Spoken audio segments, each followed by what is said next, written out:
ज़्यादा यहाँ पे रश होगा तो डर तो लगता ही सर।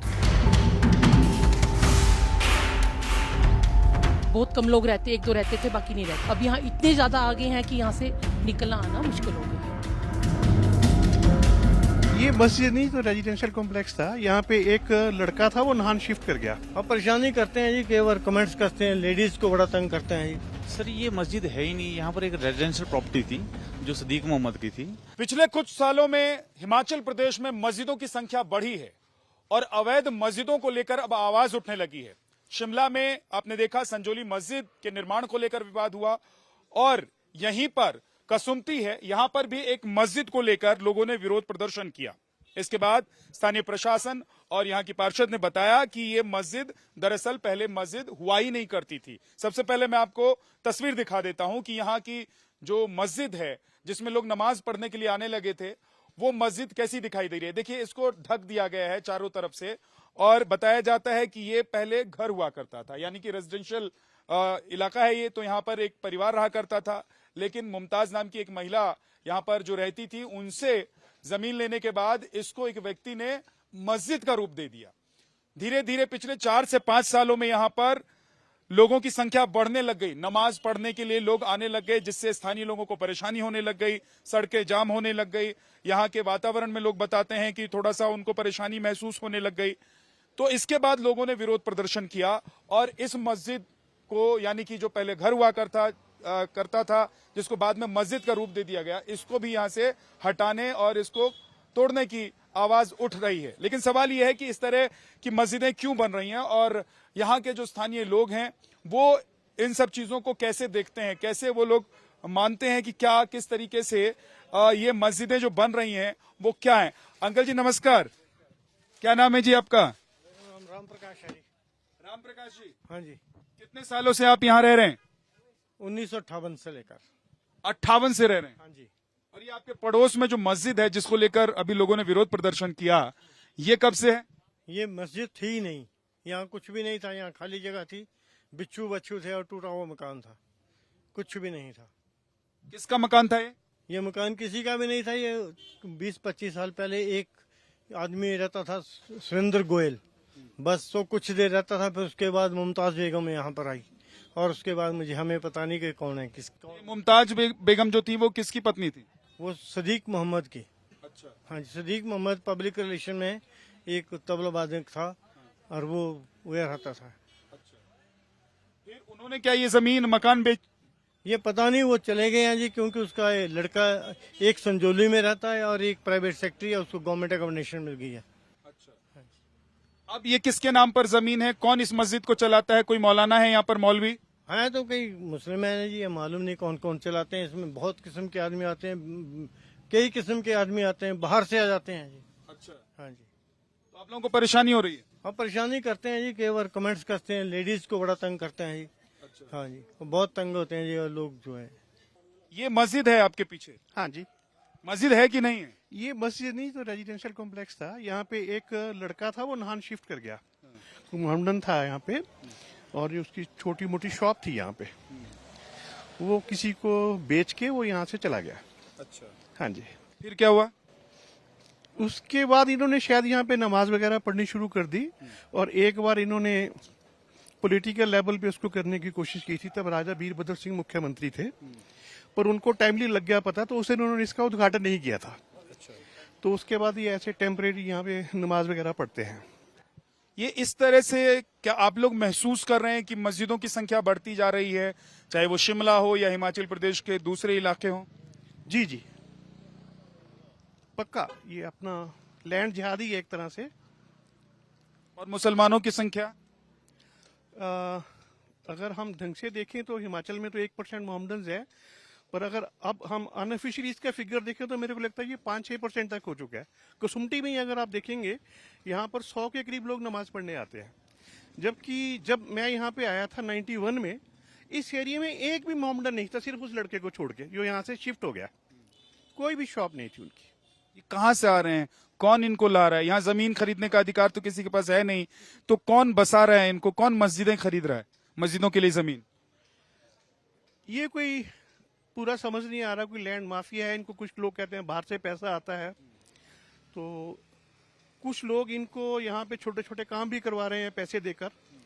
तो एक यहाँ पे पहले एक मोहम्मदन बैठते थे लड़का, वो चला गया, उसने मुझे बताया कि कोई एक असलम नाम का आदमी मंडी में इनको सूद पर पैसा देता है। तो मैंने उसे कहा था यार सूद पे पैसा तो मुसलमान तो सूद लेते नहीं है।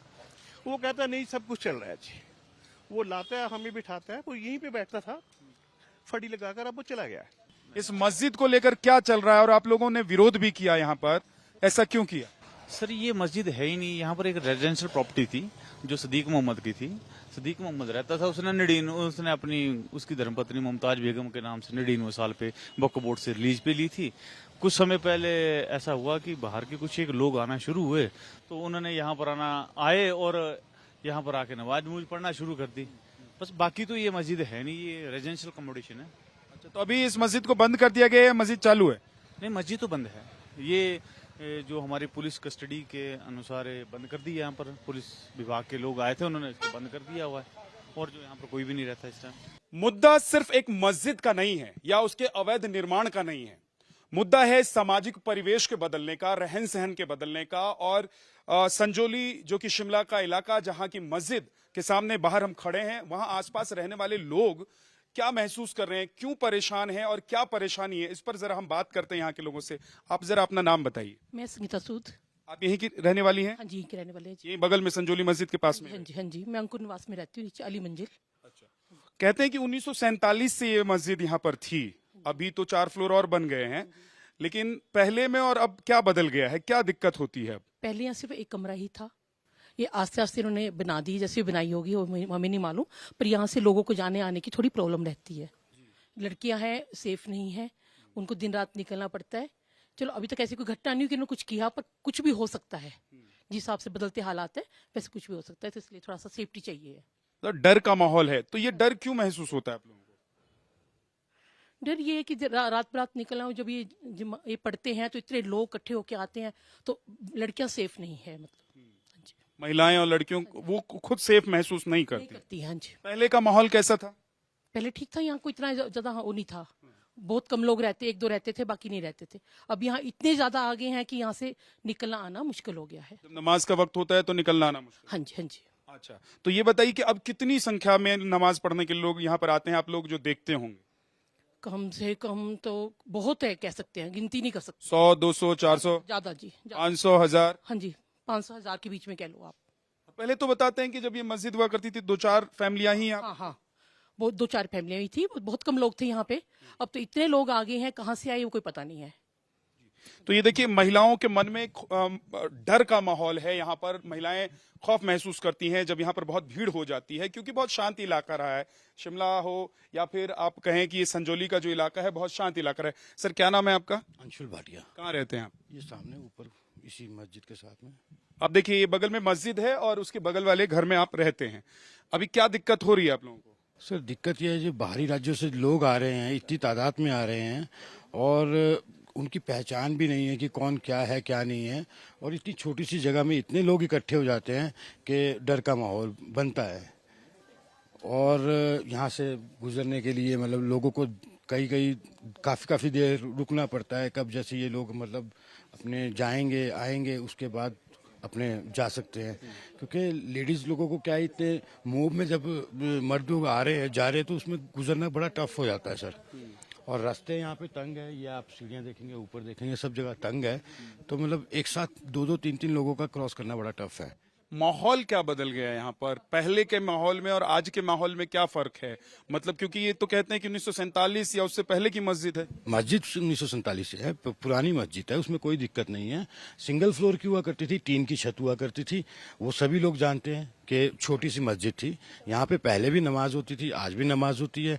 पहले की नमाज में ये फर्क है कि लाउड स्पीकर नहीं लगते थे, आज की नमाज में लाउड स्पीकर लगते हैं, और मतलब एक माहौल ऐसा क्रिएट हो जाता है कि जैसे मान लीजिए आप इस एरिया में, शिमला में नहीं है, कहीं मुस्लिम बहुल इलाकों में है, तो इस टाइप का मतलब वो यहाँ पे दुकानें लग जाती हैं, यहाँ पे दुकानें लग जाती हैं, लोग आने जाने में मतलब अनसेफ फील करते हैं। अनसेफ फील करते हैं। आपका क्या नाम है जी? मेरा नाम हनीश चोपड़ा है और मैं भी यहाँ साथ में ही बगल में रहता हूँ।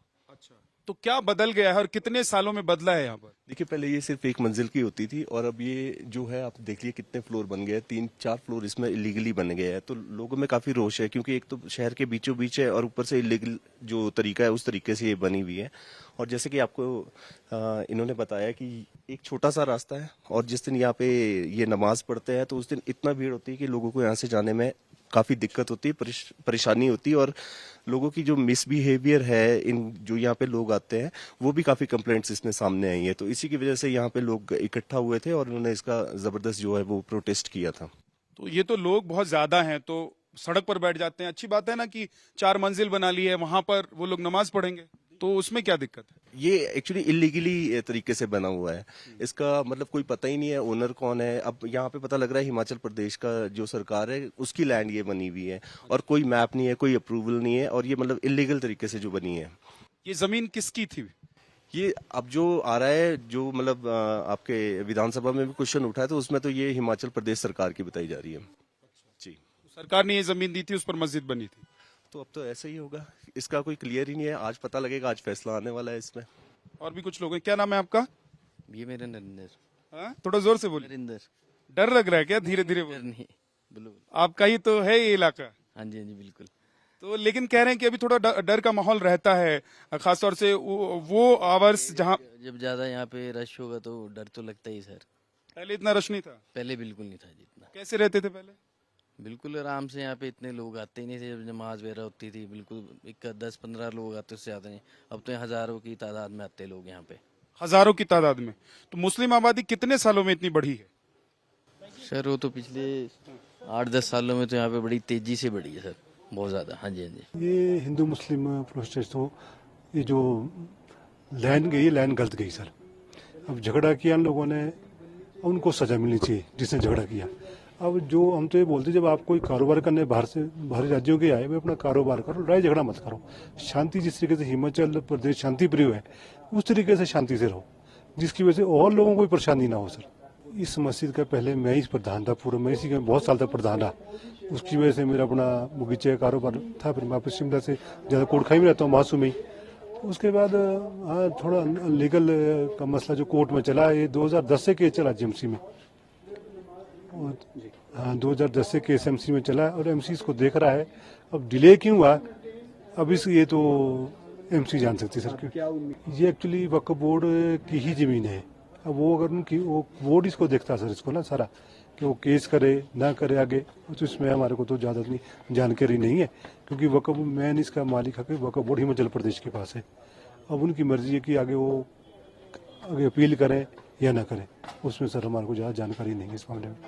इनकी रजिस्ट्रेशन बहुत कंपलसरी है, इनकी रजिस्ट्रेशन होनी चाहिए। और जहाँ से आए हैं, कोई चाहे मेरठ से आए हैं या मुजफ्फरनगर सहारनपुर से, इनकी वहाँ से वेरिफिकेशन होनी चाहिए कि वो वहाँ से लिख के लाए अपने पुलिस से कि जिनका करेक्टर मतलब बहुत इनके कोई इनके ऊपर आपराधिक केस नहीं है, वो आगे रजिस्टर करवाएं, जिससे ये कन्फर्मेशन हो जाए कि लोगों को बिल्कुल करेक्टर वाइज सही है।